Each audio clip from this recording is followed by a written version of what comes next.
Baik, bismillahirrahmanirrahim. Assalamualaikum warahmatullahi wabarakatuh. Waalaikumsalam warahmatullahi wabarakatuh. Baik, sebelumnya kami dari kelompok 2 mata kuliah hadis. Di sini kami akan menyampaikan atau akan menjelaskan sedikit tentang hadis dosa kecil dan hadis tentang dosa besar. Di sini kami beranggotakan 3 orang, yaitu saya sendiri Mardiatun Nisai dan ada kedua rekan saya yang bernama Lilis Kurniawati dan Mazdulina Aulia Hussein. Baik, izinkan kami bertiga untuk menjelaskan sedikit tentang mata kuliah hadis ini. Yang pertama itu ada hadis tentang dosa kecil. Nah, hadis tentang dosa kecil ini kita pilih langsung dari kitab hadis Sahih Bukhari yang berbunyi haddatsana Sufyan an Abni Tawus an abihi an Ibni Abbasin radhiyallahu anhu qala lam ara syai'an ashbaha bil lamami min qawli Abi Hurairah. Haddatsani Mahmud akhbarana Abdur Razzaq akhbarana Ma'mar an Ibni Tawus an abihi an Ibni Abbasin qala ra'aitu syai'an ashbaha bil lamami mimma qala Abu Hurairah عن النبي صلى الله عليه وسلم إن الله كتب على ابن آدم حظه من الزنا أدرك ذلك لا محالة فزنا العين النظر وزنا اللسان المنطق والنفس تمني وتشتهي والفرد يصدق ذلك كله ويكذبه رواه البخاري. Baik, next slide-nya.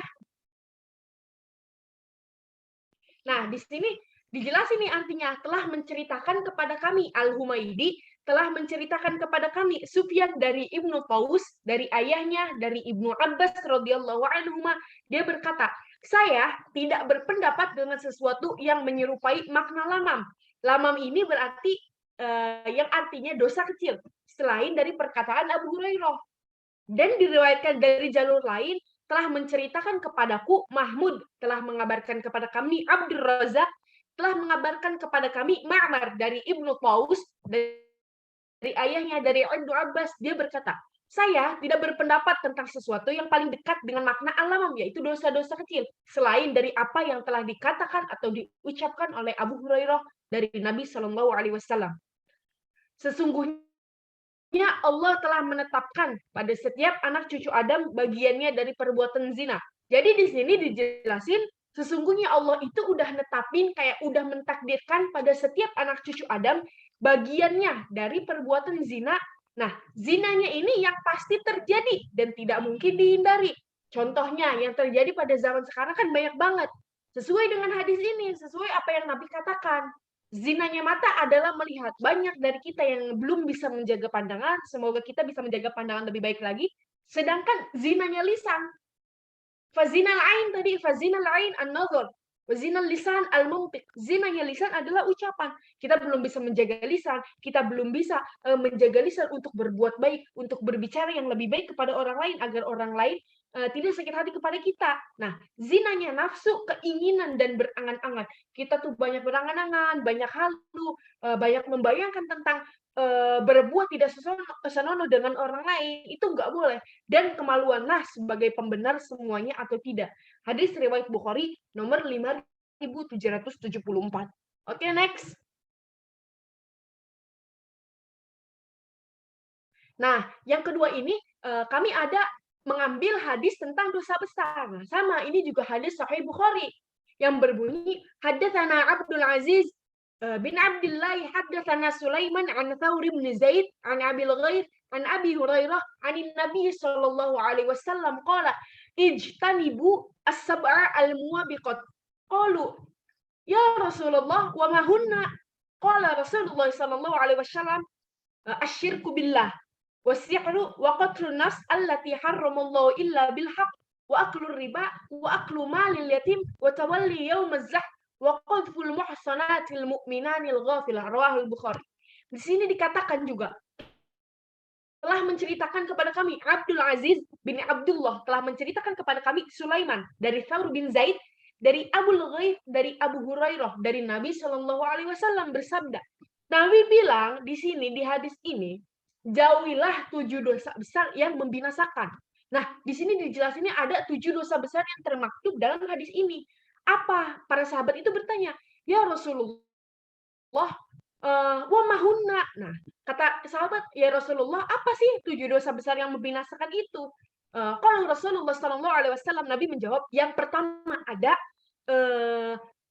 mada asyirku billah, yaitu menyekutukan Allah atau berbuat syirik kepada Allah.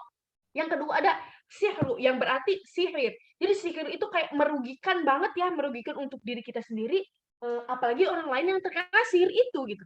Nah, yang ketiga, waqtul nafs allati haramallahu illa bil haqq, membunuh jiwa yang Allah haramkan tanpa alasan yang benar.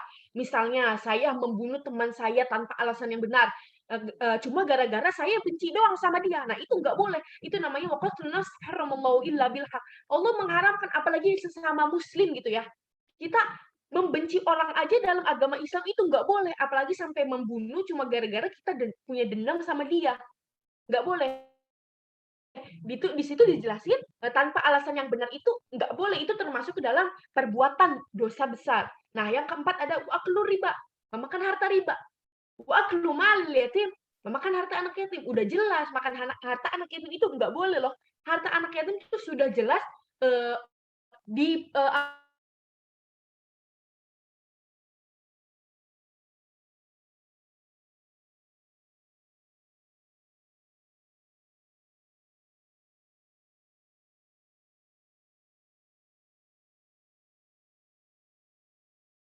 perang. Nah, maaf, yang keenam lari dari medan perang, dan yang ketujuh adalah menuduh wanita mukmin baik-baik melakukan perzinahan. Jadi ini kayak memfitnah gitu. Misalnya ada si A wanita baik-baik, kita tiba-tiba orang yang nggak salah sama kita, tiba-tiba kita tuduh, "Hei antum habis melakukan perzinahan ya?" Padahal kita tahu dia wanita baik-baik. Nah, itu sangat nggak boleh ya nuduh kayak gitu. Itu termasuk ke dalam 7 dosa besar yang dikatakan Nabi. Nah, hadis ini adalah hadis riwayat Bukhari nomor 6351. Oke, next list. Nah, di sini ada matan hadis dosa besar dan matan dari dosa kecil. Jadi matan itu isinya ya. Nah, matan dari hadis dosa kecil, ma ra'aitu syai'an asbaha billama mimma qala Abu Hurairah an Nabi sallallahu alaihi wasallam, inna Allah kataba ala ibni Adam haddahu min zina adraka dzalika la mahalata fa zina al-ain an-nadhar wa zina lisan al-mantiq wan nafsu tamanni wa tashtahi wal farju yusaddiqu dzalika kullahu wa yukadzibuhu. Nah, untuk yang kedua itu ada matan hadis dosa besar, yaitu ijtanibus sab'al muwabiqat. Qalu ya Rasulullah wa ma hunna? Qala al-awwal asyirku billah was-sihru wa qatlun nafs allati harramallahu illa bil haqq wa aklu riba wa aklu malil yatim wa tawalli yawm az-zah wa qadhful muhsanatil mu'minatil ghafilah. Next. Nah, selanjutnya ini ada esensi hadis menurut takrif istilah yang akan disampaikan oleh kedua teman saya, yaitu Lilis Kurniawati dan Mas Dulina Aulia Hussein. Silahkan kepada teman-teman sekalian. Baik, bismillahirrahmanirrahim. Saya Mazdulina Aulia Hussein akan melanjutkan pembahasan materi dari Saudari Atun. Materi yang akan saya bahas mengenai esensi hadis menurut takrif istilah dan dilalah. Yang pertama terdapat takrif istilah. Hadis yang sudah dibacakan oleh Saudari Atun tadi dapat dikatakan hadis ini secara istilah karena idofahnya kepada Nabi Muhammad SAW. Sebab secara istilah karena idofahnya kepada Nabi SAW, sahabat, tabi'in, dan kepada Allah Subhanahu wa Ta'ala yang bukan Al-Quran. Tandanya terdapat pada sighah Rasulullah SAW. Selanjutnya terdapat ta'rif dilalah. Hadis ini dikatakan hadis secara dilalah karena termaktub pada kitab hadis, yakni kitab hadis Bukhari. Sebab hadis secara dilalah adalah semua hadis yang termaktub pada kitab hadis atau masadir asliyah. Tandanya rawahul Bukhari. Next. Selanjutnya terdapat ta'rif arkan hadis dosa kecil. Hadisnya sudah tadi Atun bacakan. Hadis tersebut dikatakan hadis secara arkan karena terdiri dari unsur rawi, sanad, dan juga matan. Rawi merupakan orang yang meriwayatkan hadis, yakni yang menerima, memelihara, dan menyampaikan hadis, yaitu Abu Hurairah, Ibnu Abbas, Ibnu Tawus, Ma'mar, Abdul Razak, Mahmud, Sufyan, Al-Humaidi, Al-Bukhari. Kemudian terdapat sanad. Sanad merupakan keseluruhan rawi yang menjadi sandaran hadis, mulai dari Al-Bukhari, Al-Humaidi, Sufyan, Mahmud, Abdul Razak, Ma'mar, Ibnu Tawus, Ibnu Abbas, dan Abu Hurairah. Di sini juga terdapat matanya, sudah tertera di dalam PowerPoint-nya. Next. Nah, selanjutnya terdapat tarif arkan hadis dosa besar. Hadis tersebut dikatakan hadis secara arkan karena terdiri dari unsur rawi, sanad, dan juga matan. Terdapat rawi yaitu Abu Hurairah, Abu Al-Ghais, Saur bin Zaid, Sulaiman, Abdul Aziz bin Abdullah, Al-Bukhari. Terdapat juga sanadnya yaitu Al-Bukhari, Abdul Aziz bin Abdullah, Sulaiman, Saur bin Zaid, Abu Al-Ghais, Abu Hurairah. Di sini juga terdapat matanya, sudah tertera di dalam PowerPoint. Selanjutnya,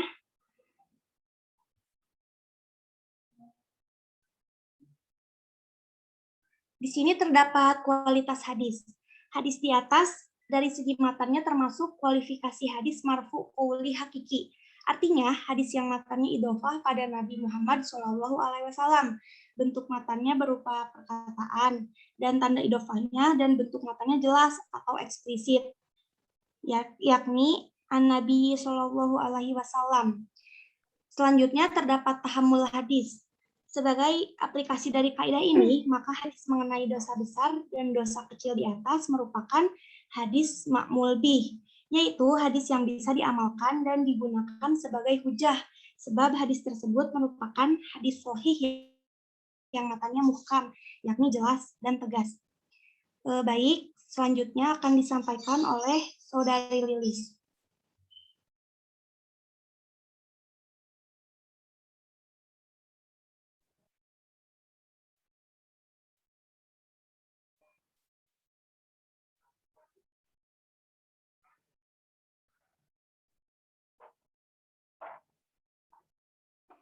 Ya, halo. Baik, di sini saya akan mencoba menjelaskan.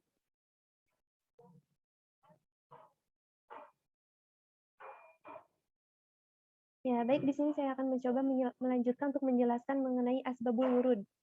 Nah, hadis ini beliau ucapkan ketika memberikan nasihat ketika haji wada. Nah, maka ada salah seorang yang bertanya tentang al-kabair. Maka Nabi SAW membacakan hadis ini yang artinya bahwa ilmu itu adalah cahaya yang diletakkan Allah Azza wa Jalla di dalam hati, dalam kitab Muwatta Malik. Bagaimana ilmu akan masuk pada hati, sedangkan semua dosa-dosa besar itu adalah kegelapan. Nah, lalu ada munasabah. Nah, manusia diciptakan oleh Allah Subhanahu wa taala hanya untuk beribadah kepadanya, baik itu ibadah mahdoh yang berkaitan dengan praktik-praktik ibadah maupun ibadah ghairu mahdoh yang berkaitan dengan perilaku keseharian manusia, baik itu dalam bersosialisasi ataupun urusan dunia lainnya. Nah, di samping itu, Allah Subhanahu wa taala pun menyuruh manusia untuk meninggalkan setiap perilaku yang berpotensi mendapatkan dosa. Sebab perilaku tersebutlah yang akan menjadikan seseorang jauh dari Allah Subhanahu wa taala. Juga balasan yang ia dapatkan bukanlah kenikmatan yang tiada tara, namun pedihnya azab dan siksa serta panasnya api neraka. Sebagaimana firman Allah, yang artinya, jika kamu menjauhi dosa-dosa besar di antara dosa-dosa yang dilarang kamu mengerjakannya, niscaya kami menghapus kesalahan-kesalahanmu, yaitu dosa-dosa yang kecil, dan kami masukkan kamu ke tempat yang mulia di syurga. Nah, lalu selanjutnya ada istinbat ahkam. Nah, jadi dalam bahasa Arab, dosa itu disebut dengan ungkapan dan bun yang artinya secara lugawi itu mengandung 4 makna yang berarti lulubun, asimun, asamun, sama maksiatun. Nah, di mana semua ini mengandung arti mengerjakan sesuatu yang tidak dibolehkan. Selain itu, Al-Quran menyebutkan jenis perbuatan dosa dengan lain, yaitu fahsyaun, fahisyatun, yang mengandung arti perbuatan keji. Sedangkan menurut terminologi, dosa ialah segala sesuatu yang bertentangan dengan perintah Allah Subhanahu wa taala. Nah, iya, jadi secara terminologi dosa itu adalah segala sesuatu yang bertentangan dengan perintah Allah Subhanahu wa taala, baik yang diberikan dengan melakukan sesuatu ataupun meninggalkannya.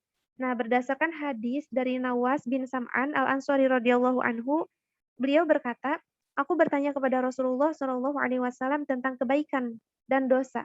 Nah, lalu beliau menjawab, kebaikan itu adalah akhlak yang baik, dan dosa itu apa-apa yang membuat dadamu gelisah, dan kamu benci jika itu tampak di hadapan manusia.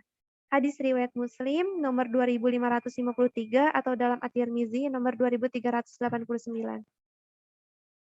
Yang terakhir ialah hikmah-hikmah.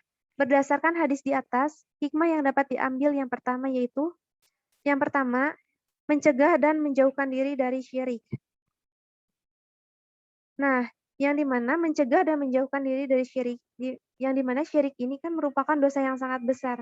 Ketika kita melakukannya, maka akan mendapatkan murka dari Allah Subhanahu wa taala. Jadi, sebisa mungkin kita harus terutama perbuatan syirik haruslah kita hindari. Yang kedua, mencegah dan menjauhkan diri dari riba. Yang ketiga, mencegah kita agar tidak memakan harta anak yatim. Nah, karena memakan ataupun mengambil harta anak yatim adalah perbuatan yang sangat keji. Jadi itu dilarang oleh agama, oleh Islam terutamanya, dalam ketika kita, kita tidak dibolehkan gitu untuk memakan apalagi mengambil harta anak yatim. Nah, yang keempat, makin meningkatkan ketaatan kita kepada Allah Subhanahu wa taala. Lalu yang kelima, mendapatkan pahala dan kebahagiaan yang sesungguhnya. Yang keenam, mendapatkan pahala kebahagiaan. Yang kelima, menjauhkan diri dari penggunaan sihir. Nah, jadi hikmah yang dapat diambil itu bisa menjauhkan diri dari perbuatan sihir. Lalu yang keenam, mendapatkan pahala dan kebahagiaan yang sesungguhnya. Karena beriman dengan bersungguh-sungguh kepada Allah Subhanahu wa taala dan menjauhi segala larangannya yang menyebabkan kita mendapatkan dosa, itu akan membuat kita mendapatkan kebahagiaan yang sesungguhnya. Lalu yang keenam, mendapatkan balasan berupa syurga. Sebagaimana yang dijelaskan dalam firman Allah, bahwa sesungguhnya orang-orang yang menjauhi dosa besar akan mendapatkan balasan atas kebaikannya yang berupa syurga. Lalu yang terakhir, ialah dapat menjadi orang yang paling mulia. Nah, Allah menjelaskan dalam firman-Nya bahwa orang yang paling mulia di sisinya itu adalah orang yang paling bertakwa gitu. Jika seseorang sudah menjauhi dosa-dosa besar, maka seseorang itu bisa berpeluang untuk menjadi orang yang paling mulia. Mungkin sekian, saya kembalikan kepada moderator.